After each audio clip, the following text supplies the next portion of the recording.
સ્નેહના સ્પંદન, સ્નેહના સ્પંદન.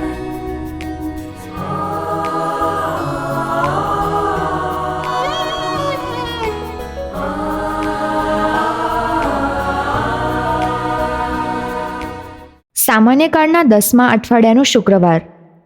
આજના શુભ સંદેશમાં ઈસુ પોતાના શિષ્યો આગળ ચઢિયાતા ધર્માચરણનો ખજાનો ખુલ્લો કરે છે.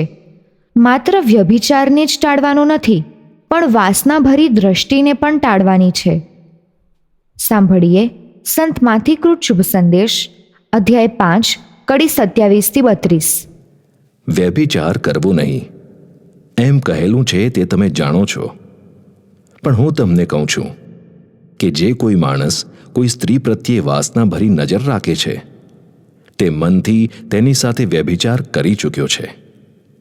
એટલે જો તારી જમણી આંખ તને પાપમાં પ્રેરતી હોય તો તેને કાઢીને ફેંકી દે, કારણ તારો આખો દેહ નરકમાં પડે એના કરતાં તારું એક અંગ નાશ પામે એ બહેતર છે. અને જો તારો જમણો હાથ તને પાપમાં પ્રેરતો હોય તો તેને વાડીને ફગાવી દે. તારો આખો દેહ નરકમાં પડે એના કરતાં તારું એક અંગ નાશ પામે એ બહેતર છે.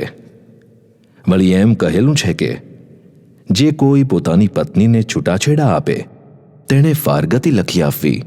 પણ હું તમને કહું છું કે નિષિદ્ધ લગ્ન સંબંધ સિવાય જે કોઈ પોતાની પત્નીને છૂટાછેડા આપે છે તે તેને વ્યભિચારી બનાવે છે.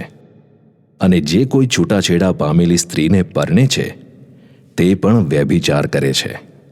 સ્નેહના સ્પંદન, સ્પંદન. ઈસુ જાતીયતા બાબતે અને છૂટાછેડા બાબતે શિક્ષણ આપે છે. લગ્ન સૃષ્ટિના સર્જનહારે ગોઠવેલું છે.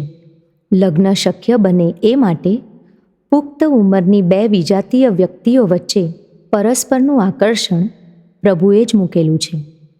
જાતીય વૃત્તિ અને જાતીય ઈચ્છા પ્રભુની જ ભેટ છે.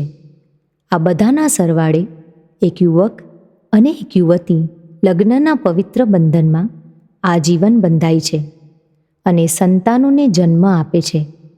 લગ્નમાં પુરુષ સ્ત્રીને એક વ્યક્તિ તરીકે જુએ છે. આ વ્યક્તિના માનવ ગૌરવને જાળવી રાખે છે, પોતાની અર્ધાંગના ગણે છે.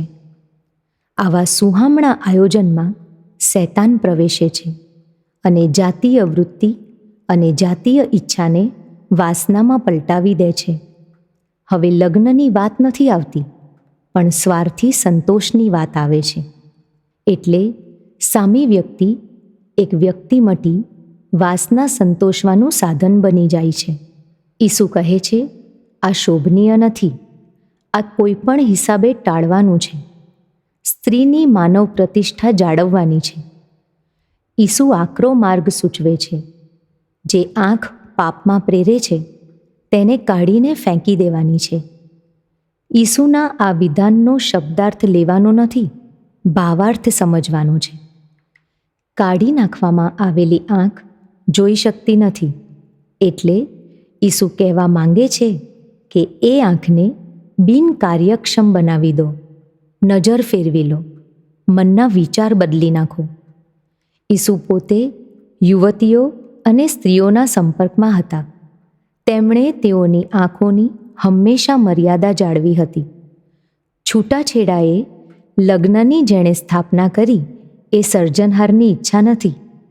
સર્જનહારે એક યુવક માટે એક યુવતી અથવા એક યુવતી માટે એક યુવક નક્કી કર્યા છે. એટલે જ કહેવાય છે, marriages are made in heaven.